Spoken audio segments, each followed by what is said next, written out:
पुष्कर धामी जिंदाबाद, पुष्कर धामी जिंदाबाद, नरेंद्र मोदी जिंदाबाद, गणेश जोशी जिंदाबाद। भारत माता की, भारत माता की, घाट काली मैया की, टपकेश्वर महादेव की, गंगा मैया की, यमुना मैया की, जय बद्री विशाल, जय बाबा केदार, जय जय श्री राम, जय जय श्री राम। आज मसूरी विधानसभा में सेवा सुशासन और विकास के 3 वर्ष पूरे होने पर आयोजित इस कार्यक्रम में मंच पर आसीन मसूरी विधानसभा में जिन्होंने विकास के अनेक कामों को आगे बढ़ाया है और ऐसे ऐसे प्रयास किए हैं जो विधानसभा में दिखाई देते हैं और अनवरत रूप से सेवा के काम को आगे बढ़ाते हैं। उत्तराखंड सरकार में कैबिनेट मंत्री और मसूरी विधानसभा के लोकप्रिय विधायक आदरणीय गणेश जोशी जी, मंच पर आसीन नगर निगम देहरादून के अभी नवनिर्वाचित मेयर भाई सौरभ थपलियाल जी, उत्तराखंड सरकार में दर्जा प्राप्त मंत्री आदरणीय देवेंद्र भसीन जी, आदरणीय कैलाश पंत जी, नगर पालिका की मसूरी की अध्यक्ष श्रीमती मीरा सकलानी जी, महानगर भारतीय जनता पार्टी के जो दूसरी बार अभी अध्यक्ष मनोनीत हुए हैं भाई सिद्धार्थ अग्रवाल जी, भारतीय जनता पार्टी युवा मोर्चा के राष्ट्रीय उपाध्यक्ष नेहा जोशी जी, मंडल अध्यक्ष राजीव गुरुंग जी, राकेश रावत जी, प्रदीप रावत जी, वीर सिंह चौहान जी और मंच पर आसीन हमारे सभी पदाधिकारीगण, सभी जनप्रतिनिधिगण और इस विशाल संख्या में आज इस कार्यक्रम में पधारे मेरे सभी बड़े बुजुर्ग, माताएं, बहनें, सभी हमारे नौजवान साथी, विभिन्न संगठनों से आए हुए, हमारे धार्मिक संगठनों से, पूर्व सैनिक संगठनों से, अनेक संगठनों से आए हुए सभी हमारे प्रतिनिधिगण, मीडिया के हमारे मित्र, पत्रकार बंधुओं, छायाकार मित्रों, इलेक्ट्रॉनिक मीडिया, प्रिंट मीडिया, मैं आप सभी का आज इस विशाल संख्या में, जैसा गणेश जोशी जी ने बताया कि 10:30 बजे से आप सब लोग यहां पर आ गए थे, मैं आप सबकी उपस्थिति को प्रणाम करता हूं और आप सबका हृदय से स्वागत करता हूं, आप सबका अभिनंदन करता हूं। आज आप सबकी इतनी बड़ी संख्या देखकर, आप सबके बीच आकर मुझे अत्यंत हर्ष की अनुभूति हो रही है। आज इस कार्यक्रम में भाइयों बहनों, 3 वर्षों के इस कालखंड में अनेक जन कल्याणकारी योजनाएं लागू करने के साथ ही इन योजनाओं को प्रदेश के अंतिम छोर में खड़े व्यक्ति तक पहुंचाने का संकल्प लेकर कार्य किया गया है और इतने सारे काम हैं, लंबी लिस्ट है और ये संकल्प जो हमने आज से 3 वर्ष पूर्व लिया था, उस संकल्प को अनवरत रूप से आगे बढ़ाने का काम आप सबके आशीर्वाद से, आप सबकी शुभकामनाओं से, समर्थन से निरंतर आगे बढ़ाया जा रहा है। हमने लगभग सभी योजनाओं को जागरूकता अभियान चलाकर आवेदन प्रक्रिया को ऑनलाइन कर ये सुनिश्चित करने का प्रयास किया है कि प्रदेशवासियों को घर बैठे ही हमारी जितनी योजनाएं हैं, समाज के अंतिम छोर में, प्रदेश के अंतिम छोर में खड़े हुए व्यक्ति तक इन योजनाओं का लाभ मिले, हर जरूरतमंद को सहायता मिले। इस क्रम में हमने एक कदम आगे बढ़ाते हुए सरकार के 3 वर्ष पूरे होने के उपलक्ष्य में देहरादून के साथ ही पूरे प्रदेश में जनपद स्तर पर, विधानसभा स्तर पर और विकासखंड स्तरों पर, ब्लॉक स्तरों पर बहुउद्देशीय शिविर आयोजित किए जा रहे हैं। और इन शिविरों में एक ही स्थान पर लोगों को विभिन्न योजनाओं की जानकारी देने के साथ साथ मौके पर ही उनके आवेदन लेकर, संशोधन करवाकर या कहीं पर आवश्यकता है, जैसी आवश्यकता है उन समस्याओं का निस्तारण आदि की प्रक्रिया पूरी की जा रही है। 22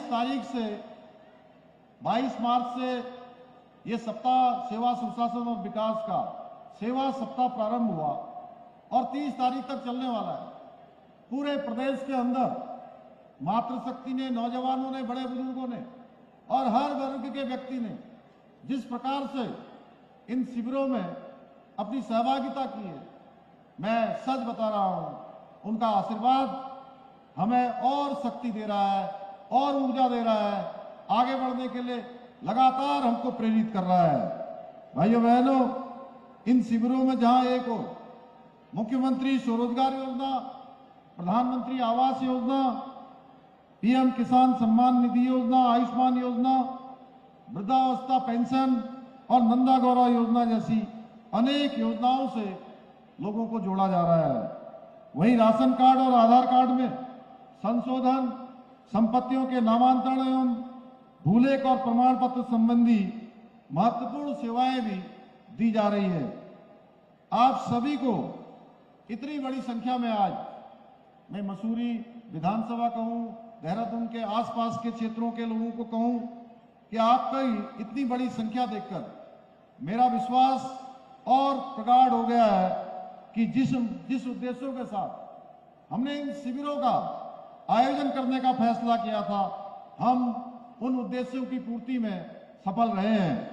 भाइयों बहनों, मैं उस कालखंड की भी आपको याद दिलाना चाहता हूं। एक समय देश में जब कांग्रेस की सरकार होती थी, उनके प्रधानमंत्री कहते थे कि वो दिल्ली से 1 रुपया भेजते हैं तो लोगों को केवल 15 पैसे पहुंचता है, यानी कि 85 पैसा यानी 85% धनराशि भ्रष्टाचार की भेंट चढ़ जाया करती थी। लेकिन आदरणीय प्रधानमंत्री नरेंद्र मोदी जी ने देश के प्रधान सेवक के रूप में काम करने के बाद सबसे पहले उन्होंने देशवासियों को संबोधित करते हुए कहा था, न मैं खाऊंगा न किसी को खाने दूंगा। भाइयों बहनों, आदरणीय मोदी जी ने डीबीटी की शुरुआत की और अब इन योजनाओं का पैसा सीधे लाभार्थियों के खाते में जा रहा है। यानी कि अगर 100 रुपए भेजा जाता है तो 100 का 100 रुपया सीधे उस लाभार्थी के, जरूरतमंद के खाते में पहुंचता है। एक पैसे की भी कोई कटौती नहीं हो सकती है, एक पैसे का भी कोई भ्रष्टाचार नहीं हो सकता। भाइयों बहनों, हमारी सरकार भी हजारों करोड़ रुपए की योजनाओं का लाभ डीबीटी के माध्यम से सीधे लाभार्थियों को दे रही है। अभी एक दिन पहले हमने नंदा गौरा योजना के अंतर्गत 172 करोड़ रुपए से अधिक की धनराशि हमारी बहन और बेटियों के बैंक खातों में ट्रांसफर की है। भाइयों बहनों, आदरणीय प्रधानमंत्री श्री नरेंद्र मोदी जी के मार्गदर्शन और सहयोग से हमारी सरकार सेवा, सुशासन और विकास के पथ पर चलते हुए उत्तराखंड को प्रत्येक क्षेत्र में अग्रणी राज्य बनाने का संकल्प लेकर काम कर रही है। आज जहां एक और प्रदेश भर में शहरों से लेकर सुदूर गांवों तक सड़कों का जाल बिछाया जा रहा है। वहीं ऋषिकेश कर्णप्रयाग रेल लाइन का काम जल्दी ही पूरा हो रहा है। जब लोगों का वो सपना, पहाड़ों में रेल देखने का सपना, रेल में बैठने का सपना पूरा करने की दिशा में भी तेजी से काम किया जा रहा है। इसके साथ ही उड़ान योजना के माध्यम से देहरादून, अल्मोड़ा, उत्तरकाशी, गौचर, पिथौरागढ़ सहित प्रदेश के लगभग 12 नगरों के लिए हेली सेवा प्रारंभ कर राज्य में एयर कनेक्टिविटी को भी नई उड़ान देने का कार्य किया जा रहा है। इसी प्रकार स्वास्थ्य के क्षेत्र में बेहतर स्वास्थ्य सुविधाएं हर एक व्यक्ति को मिले, हर एक जरूरतमंद को मिले, इसके लिए राज्य में 207 प्रकार की पैथोलॉजिकल जांचों की निःशुल्क सुविधा देने के साथ ही प्रत्येक जनपद में एक मेडिकल कॉलेज स्थापित करने की दिशा में भी कार्य किया जा रहा है। इसके साथ ही मुझे आप सबको ये बताते हुए हर्ष की अनुभूति हो रही है कि आज उत्तराखंड देश का ऐसा पहला राज्य बन गया है जहां पर हेली एम्बुलेंस सेवा शुरू हो चुकी है। भाइयों बहनों, इसकी सुविधा दी जा रही है। भाइयों बहनों, प्रदेश का इंफ्रास्ट्रक्चर मजबूत करने के साथ ही जन कल्याणकारी योजनाओं को लागू करने के साथ ही विभिन्न क्षेत्रों में हमने 30 से भी अधिक नई नीतियां बनाई हैं और ये नीतियां निवेश और रोजगार को आगे बढ़ाने के लिए ली गई। बहुत सारे ऐसी नीतियां थी जो थोड़ा जटिल थी, उनमें हमने शिथिलीकरण किया क्योंकि हम चाहते थे प्रदेश का विकास हो। हमारा संकल्प था कि प्रदेश हमारा देश का अग्रणी प्रदेश बने और हमारे राज्य के अंदर निवेश आए, उद्योग आए, बड़े बड़े देश दुनिया के उद्योग समूह के लोग आए, वो रोजगार का सृजन करेंगे, हमारी आर्थिकी को बढ़ाने में योगदान देंगे। भाइयों बहनों, इसके साथ ही प्रदेश की सांस्कृतिक विरासत के संरक्षण एवं संवर्धन का संकल्प लेकर जहां हमने एक और केदारखंड में स्थित हमारे 4 धामों में हजारों करोड़ रुपए की लागत से पुनर्निर्माण और सौंदर्यीकरण के कार्य करवाए जा रहे हैं, वहीं आपने पिछले दिनों शीतकालीन यात्रा को प्रोत्साहित करने के लिए, उसको प्रमोशन देने के लिए, पूरी देश दुनिया का ध्यान आकर्षित करने के लिए आदरणीय प्रधानमंत्री जी मां गंगा के मायके हरसिल में मुखवा में आए थे और उस आने के एक दिन पहले हमको राज्य के अंदर 2 बड़ी सौगात उन्होंने दी। पहली सौगात देश दुनिया के आने वाले बाबा केदार के दर्शन करने वाले, जिन लोगों के लिए यात्रा बहुत कठिन होती थी, 18-18 घंटे यात्रा में लग जाते थे। भाइयों बहनों, हेमकुंड जाने में लंबा समय लग जाता था। 2 वृद्ध लोग, शारीरिक रूप से अस्वस्थ लोग, उनके लिए यात्रा अत्यंत ही कष्टकारी होती थी। ऐसे लोगों पे भी आने वाले समय में यात्रा आसान हो, जो घंटों घंटों की यात्रा, दिनों दिनों की यात्रा कुछ ही मिनटों में पूरी हो जाएगी। हेमकुंड साहब और केदारनाथ का रोपवे भारत सरकार ने माननीय प्रधानमंत्री मोदी जी की अध्यक्षता में उसको स्वीकृति प्रदान कर दी है। मैं देवभूमि उत्तराखंड और पूरे देश दुनिया के श्रद्धालुओं की ओर से, क्योंकि ये दोनों ही स्थान ऐसे स्थान हैं जहां केवल उत्तराखंड के लोग नहीं, पूरे भारत के लोग और पूरी दुनिया के लोग आते हैं। भाइयों बहनों, मैं उन सब की तरफ से भी आदरणीय प्रधानमंत्री जी का हृदय से आभार व्यक्त करता हूं। उत्तराखंड वासियों की ओर से भी उनका अभिनंदन करता हूं। भाइयों बहनों, इसके साथ ही हमने मानसखंड मंदिर माला मिशन के अंतर्गत प्राचीन मंदिरों एवं धार्मिक स्थलों के पुनर्विकास के लिए भी हजारों करोड़ रुपए की लागत से परियोजनाएं संचालित की जा रही है। भाइयों बहनों, हमारी सरकार ने पिछले 3 वर्षों में राज्य के हित में अनेक ऐसे निर्णय लिए हैं जिन्हें पहले की सरकारों ने अपने राजनीतिक लाभ के कारण ठंडे बस्ते में डाल दिया था, उन पर कोई निर्णय नहीं लिया था। पिछले 3 वर्षों में जहां हमने एक और महिलाओं को 30% का आरक्षण, राज्य आंदोलनकारियों को 10% का क्षैतिज आरक्षण देने का काम किया, वहीं धर्मांतरण विरोधी कानून और दंगा विरोधी कानून लागू करने के साथ ही राज्य के अंदर लैंड जिहाद, लव जिहाद और थूक जिहाद जैसी घृणित मानसिकताओं के खिलाफ भी कड़ी कार्रवाई सुनिश्चित की गई है। इसके साथ ही देश का सबसे सख्त नकल विरोधी कानून लागू करके परीक्षाओं में नकल की समस्याओं को जड़ से मिटाने के साथ साथ हमने प्रदेश के 22,000 नौजवान युवाओं को नौकरी देने में हमें सफलता प्राप्त हुई है भाइयों बहनों। और एक भी मामले में कोई नकल का मामला नहीं आया, कोई मामला न्यायालय में नहीं गया। पारदर्शिता के आधार पर, योग्यता, प्रतिभा और क्षमता के आधार पर नौकरियां मिली हैं और गरीब माता पिता के बेटे बेटियों का सपना पूरा हुआ है। गरीब माता पिता के उनका भी सपना पूरा हुआ है, उनके साथ साथ उनके बच्चों का आत्मविश्वास बढ़ा है।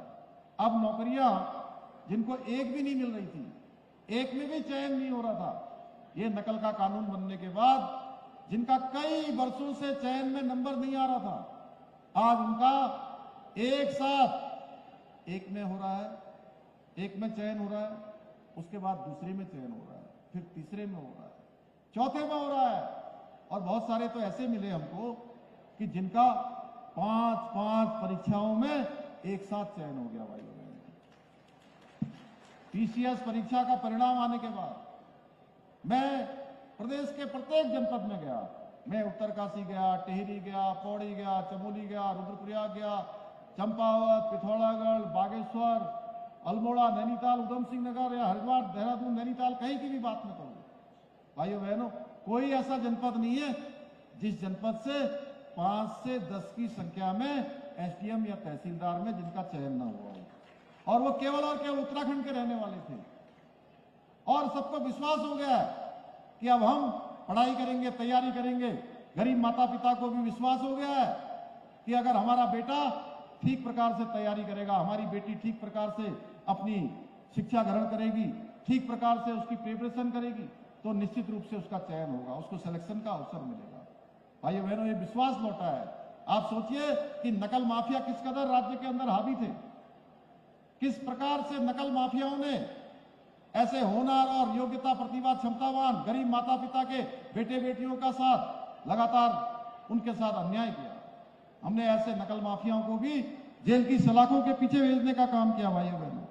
इतना ही नहीं, हमने अपने वायदे को निभाते हुए प्रदेश में समान नागरिक संहिता का कानून लागू करने के साथ साथ एक सख्त भू कानून बनाने का भी ऐतिहासिक कार्य किया भाइयों बहनों। जन भावनाओं के अनुरूप हमारे इन्हीं कार्यों और नीतियों और निर्णयों और योजनाओं का परिणाम है कि नीति आयोग द्वारा 2023-24 भारत सरकार में सतत विकास के लक्ष्यों को प्राप्त करने के इंडेक्स में उत्तराखंड पूरे देश में पहले स्थान पर आया है भाइयों बहनों। इतना ही नहीं, प्रदेश की बेरोजगारी दर में भी 4.4% की कमी लाकर हमने राष्ट्रीय औसत को भी पीछे छोड़ने का काम किया है। इसके अलावा आप सबको ये जानकर हर्ष होगा कि प्रति व्यक्ति आय के मामले में भी हमने 11.33% की वृद्धि दर्ज कर राष्ट्रीय औसत को भी पीछे छोड़ने का काम किया है। भाइयों बहनों, अगर मैं 3 वर्ष की उपलब्धियों को गिनाने लगूंगा तो सुबह से शाम हो जाएगी। लेकिन मैं इतना अवश्य कहना चाहूंगा कि हम केवल वर्तमान ही नहीं बल्कि आने वाले भविष्य की आवश्यकताओं को ध्यान में रखते हुए कार्य कर रहे हैं। चाहे वो ग्लोबल इन्वेस्टर समिट हो जिसमें 3.5 लाख करोड़ के हमको एमओयू हुए, जिसमें से 80,000 की ग्राउंडिंग शुरू हो गई।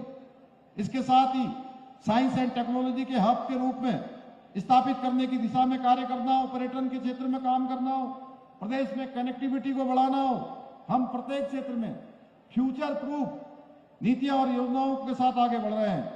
देहरादून की बात करें तो आज हम देहरादून में 1400 करोड़ रुपए की लागत से विभिन्न परियोजनाओं पर कार्य कर रहे हैं। शहर में स्मार्ट स्कूलों की स्थापना करने के साथ ही लैंडस्टाउन चौक पर 650 पाठकों की क्षमता वाली अत्याधुनिक लाइब्रेरी का निर्माण किया गया है। एक और जहां शहर में पर्यावरण संरक्षण को बढ़ावा देने के लिए 30 इलेक्ट्रिक बसों का संचालन किया जा रहा है, वहीं निजी इलेक्ट्रिक वाहनों के लिए 11 स्थानों पर चार्जिंग स्टेशनों का निर्माण भी किया जा रहा है। हर्रावाला में 300 बेड का कैंसर अस्पताल का निर्माण करवाने के साथ ही मानसिक स्वास्थ्य संस्थान सेलाकुई का उच्चीकरण का कार्य भी किया गया है। इसके साथ ही एक और जहां दिल्ली देहरादून एक्सप्रेस वे का कार्य तेजी से पूरा किया जा रहा है, वहीं देहरादून में रिस्पना और बिंदाल नदी के ऊपर 4 लेन एलिवेटेड रोड का निर्माण करने की योजना भी तैयार की जा रही है, जिससे कि आने वाले समय में शहर वासियों को और शहर में आने वाले लोगों को जाम की समस्या का सामना न करना पड़े, उनके लिए यातायात आसान हो, सरल हो। इतना ही नहीं, हम देहरादून को देश की 5वीं साइंस सिटी का निर्माण भी देहरादून में कर रहे हैं, जो उत्तराखंड में विज्ञान प्रौद्योगिकी और नवाचार के क्षेत्र में एक ग्लोबल डेस्टिनेशन के रूप में स्थापित करने में अहम भूमिका निभाएगी। भाइयों बहनों, हमारी सरकार देहरादून के साथ ही पूरे प्रदेश में इकोलॉजी और इकोनॉमी के बीच समन्वय स्थापित करते हुए देवभूमि उत्तराखंड को प्रत्येक क्षेत्र में विकसित करने एवं आत्मनिर्भर बनाने के लिए निरंतर कार्य कर रही है। मुझे पूरा विश्वास है कि आप सबके सहयोग से हम सभी मिलकर अपने विकल्प रहित संकल्प को, इस मूल मंत्र को पूरा करने के साथ साथ उत्तराखंड को देश का अग्रणी राज्य बनाने में अवश्य सफल होंगे। आज के अवसर पर मैं घोषणा करता हूं कि राज्य स्थापना के 25 वर्ष पूरा होने के उपलक्ष्य में हम राज्य के शहरों में देवभूमि सिल्वर जुबली पार्क का निर्माण करेंगे। इसी के साथ इतनी बड़ी संख्या में आप सबने पधारकर मुझे, गणेश जोशी जी को, मंचासीन सभी हमारे पदाधिकारियों को, प्रतिनिधियों को अपना आशीर्वाद देने के लिए मैं आप सबका हृदय से आभार व्यक्त करते हुए, आप सबका धन्यवाद करते हुए अपनी बात को समाप्त करता हूं। बहुत बहुत धन्यवाद। बहुत बहुत धन्यवाद सर। आपके उत्साह व उमंग से परिपूर्ण इस ओजस्वी उद्बोधन ने हम सभी में एक नई ऊर्जा का संचार किया है और हमारा मार्गदर्शन किया है। यह हमारे लिए प्रेरणा का स्रोत रहेगा। आपके द्वारा लिए गए ऐतिहासिक निर्णय आगे आने वाले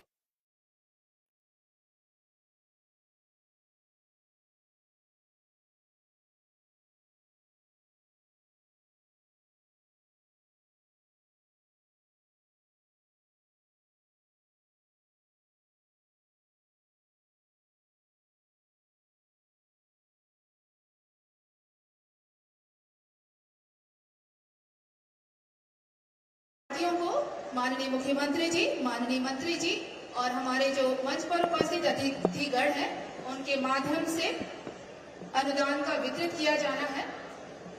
कृपया सब सभा में उपस्थित सभी लोगों से अनुरोध है कि कृपया अपने स्थान पर बैठे रहें। हमारे जो विभिन्न योजनाओं से लाभान्वित होने वाले जो लाभार्थी हैं, उनको अभी चेक का वितरण हुआ जाना है, जो विभिन्न योजनाओं से होंगे।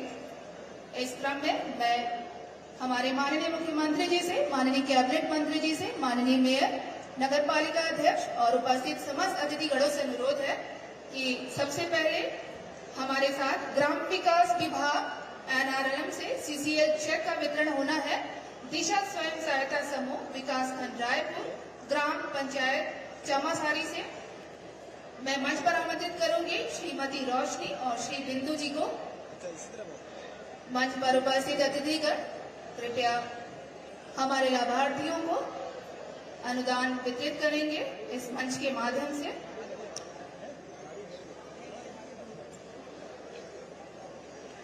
दिशा स्वयं सहायता समूह से श्रीमती रोशनी जी और श्री बिंदु जी, कृपया तालियों से स्वागत करें हमारे लाभार्थियों का।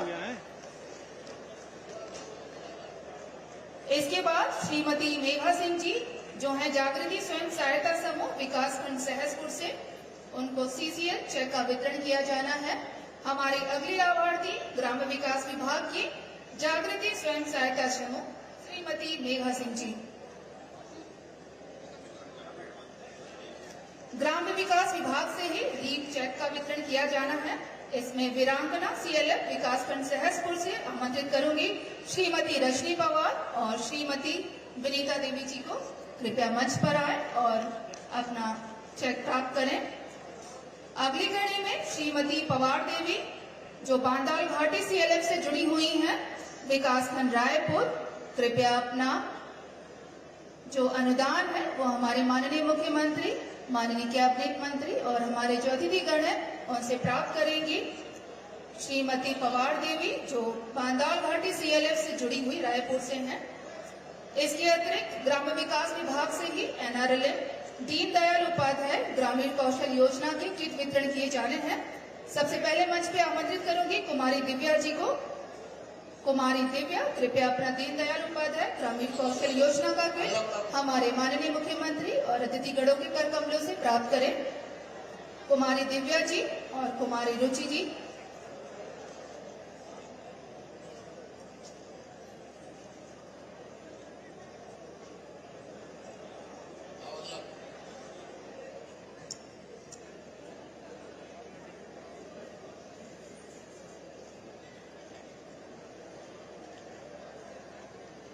इसके पश्चात महिला एवं बाल विकास से महालक्ष्मी किट का वितरण किया जाना है।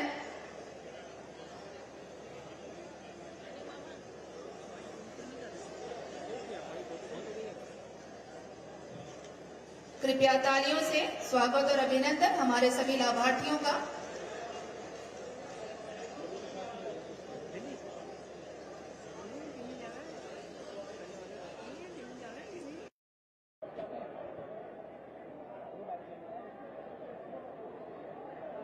श्री कृषि यंत्रों के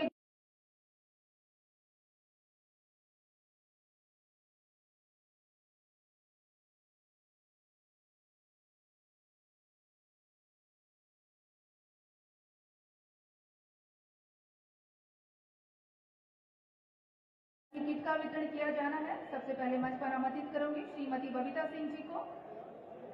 कृपया अपना महालक्ष्मी किट